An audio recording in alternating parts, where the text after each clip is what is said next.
여러분, 단 하루 동안 세 개의 거대한 글로벌 세력이 정면으로 꽝 하고 부딪혔다고 상상해 보세요. 바로 2026년 1월 7일이었는데요. 대체 이날 시장을 이렇게 뒤흔든 진짜 힘은 뭐였을까요? 자, 지금부터 그 혼돈의 하루로 한번 들어가 보죠. 2020년 1월 7일 시장. 이건 그야말로 전쟁터였어요. 보시는 것처럼 한쪽에서는 인텔, 티센크루프 같은 승자들이 환호성을 지르고 있었는데 다른 한쪽에서는 방산주나 주택 관련주 같은 패자들이 완전히 쓰러지고 있었죠. 이 엄청난 혼란 뒤에는요, 세 가지 강력한 힘이 숨어 있었습니다. 자, 그 첫 번째 힘부터 바로 알아보겠습니다. 첫 번째 힘은 바로 대통령의 입이었습니다. 네, 말 그대로 대통령의 한마디 한마디가 얼마나 큰 파급력을 갖는지, 어떻게 시장 전체를 흔들 수 있는지를 아주 적나라하게 보여준 날이었죠. 이날 시장을 그야말로 얼어붙게 만든 한마디가 있었는데요.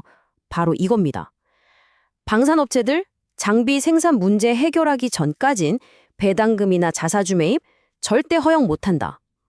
와, 이건 방위산업의 수익성에 그냥 칼을 겨눈 시즌이 아니라 아예 급소를 찌른 거죠. 돈줄을 막아버리겠다는 강력한 경고였으니까요. 시장의 반응요? 볼 것도 없었죠. 즉각적이었습니다. 로키드 마틴 주가가 곤두박질 치기 시작하더니 노스롭 그루먼 제너럴 다이내믹스까지 그냥 줄줄이 폭락했어요. 근데 이 한파가 미국에서만 끝난 게 아니에요. 대서양을 건너서 유럽 방산주들까지 꽁꽁 얼어붙게 만들었습니다. 근데 여기서 끝이 아니었습니다. 대통령의 입은 쉬질 않았어요. 이번 타겟은 바로 주택시장이었습니다. 또 하나의 폭탄 선언을 한 거죠. 대형 기관 투자자들 이제 단독주택 못 사. 이렇게 딱 선을 그어버린 겁니다. 이 한마디에 부동산 투자 시장, 특히 주택 임대 관련주들은 그냥 초토화됐습니다. 인비테이션 홈즈 같은 경우는 52주 신저가, 그러니까 1년 중 가장 낮은 가격까지 떨어졌고요. 아메리칸 홈즈 4 렌트 주가도 속절없이 무너졌죠. 사실상 임대용 주택으로 돈을 버는 리츠 섹터 전체가 휘청거렸다고 보시면 됩니다. 정말 쉴 틈이 없었어요. 방산, 주택 문제뿐만이 아니었습니다. 갑자기 새로운 식단 가이드라인을 발표하질 않나? 뜬금없이 그린란드를 사겠다고 해서 외교 마찰을 빚질 않나? 심지어 베네수엘라 유전을 두고 군사적 긴장감까지 고조시키면서 시장의 불확실성은 정말 한치 앞을 내다볼 수 없는 안개 속으로 빠져들었습니다. 자, 이제 두 번째 힘으로 넘어가 볼까요? 바로 헷갈리는 경제 퍼즐입니다. 이쪽에서는 좋다고 하고 저쪽에서는 나쁘다고 하고 이렇게 서로 다른 신호를 보내는 경제 데이터들이 시장을 얼마나 혼란스럽게 만들었는지 한번 보시죠. 일단 유럽에서는 꽤 괜찮은 소식이 들려왔어요. 유로존의 12월 물가 상승률이 딱 2.0%를 찍은 건데요. 이게 바로 유럽 중앙은행이 원하던 그야말로 스위트 스폿, 완벽한 목표치였거든요. 그러니까 이제 금리 좀 내리겠구나 하는 기대감이 확 올라왔죠. 하지만 바로 그때 바다 건너 미국에서는 완전히 찬물을 끼얹는 소식이 터져 나옵니다. 바로 ADP, 민간 고용보고서였는데요. 시장에서는 이만큼은 될 거라고 기대하고 있었는데 뚜껑을 열어보니 웬걸요. 실제로는 고작 4만 1,000개 일자리가 늘어난 겁니다. 이건 시장의 기대에 아주 한참 못 미치는 충격적인 수치였고요. 미국 노동시장이 생각보다 훨씬 빠르게 식고 있다는 아주 강력한 적신호였어요. 이런 불안감은 어디서 가장 잘 드러날까요? 바로 채권 시장이죠. 투자자들이 이거 위험하다 싶으니까 너도 나도 안전자산인 미국 국채를 사려고 몰려든 거예요. 그 결과 보세요. 10년 만기 미국 국채 금리가 하루 만에 거의 1% 가까이 뚝 떨어졌습니다. 그만큼 시장의 공포가 컸다는 뜻이죠. 자, 이제 마지막 세 번째 힘을 볼 시간입니다. 이번엔 좀 더 시야를 좁혀서 개별 기업들의 이야기로 들어가 볼게요. 바로 엇갈린 기업들의 운명인데요. 이렇게 시장 전체가 안개 속일 때 어떤 기업들은 웃고 또 어떤 기업들은 울었거든요. 도대체 무슨 일이 있었던 걸까요?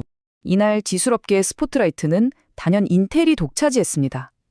새로운 AI PC칩을 공개한 데다가 시장의 최강자인 엔비디아와 손을 잡았다는 소식까지 전해지면서 주가가 8%나 폭등했거든요. 그야말로 화려한 컴백이었죠. 근데 재밌는 건 이 인텔과 엔비디아의 동맹이 다른 회사들한테는 리플 효과를 일으켰다는 거예요. 예를 들어 냉각 시스템을 만드는 회사 주가는 떨어지고 중국 수출 관련 불확실성은 더 커지는 식으로 말이죠. 한편 시장 전체 분위기는 싸늘했는데 그거랑은 전혀 상관없다는 듯이 M&A, 그러니까 인수합병 시장은 아주 뜨거웠습니다. 독일의 철강 대기업 티센크로프는 인도의 진달 스틸이 인수 제안을 했다는 소식에 주가가 날아갔고요. 헤어케어 브랜드 올라플렉스도 독일 henkel의 인수 제안 소식에 주가가 폭등했죠. 심지어 JP모건은 골드만삭스로부터 애플카드 사업을 인수하기로 했고요. 그러니까 이 기업들은 시장의 우울한 분위기와는 완전히 다른 자기들만의 패티를 벌이고 있었던 거죠. 자, 그럼 이 모든 혼란과 드라마가 뒤섞였던 하루, 그 최종 성적표는 어땠을까요? 시장은 결국 어떻게 마감됐을지 한번 보죠. 이 최종 결과표를 보면 이날 시장이 얼마나 분열적이었는지 딱 보입니다. 독일 닥스 지수는 M&A 호재 덕분인지 꽤 올랐죠. 그리고 미국 나스닥도 인텔 같은 기술주들이 선방하면서 플러스를 기록했어요. 하지만 보세요. 미국 전체를 보여주는 S&P 500 지수나 프랑스 증시는 결국 하락으로 마감했습니다. 정말 뒤죽박죽이죠. 그러니까 오늘의 핵심은 바로 이겁니다. 시장은 절대로 한 가지 이야기로만 설명할 수 없다는 거죠. 마치 복잡한 생태계 같아요. 위에서는 대통령의 말 한마디라는 탑다운 방식의 정치적 힘이 내리누르고 아래에서는 고용지표 같은 바텀업 방식의 경제 데이터가 올라오고 그 사이사이에서는 기업들의 인수합병 같은 개별적인 움직임들이 서로 부딪히는 그런 곳이라는 겁니다. 이런 날을 겪고 나면 이런 질문을 던지게 되죠. 정치, 데이터, 그리고 개별 기업의 뉴스, 이 모든 것들이 한나란시에 흉돌할 때 과연 시장의 다음 방향을 결정하는 건 뭘까요? 우리가 기억해야 할 건 이거예요.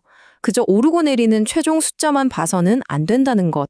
그 숫자 뒤에서 벌어지고 있는 이 거대한 힘들의 치열한 싸움을 들여다볼 수 있어야 비로소 시장의 진짜 얼굴을 마주할 수 있다는 겁니다.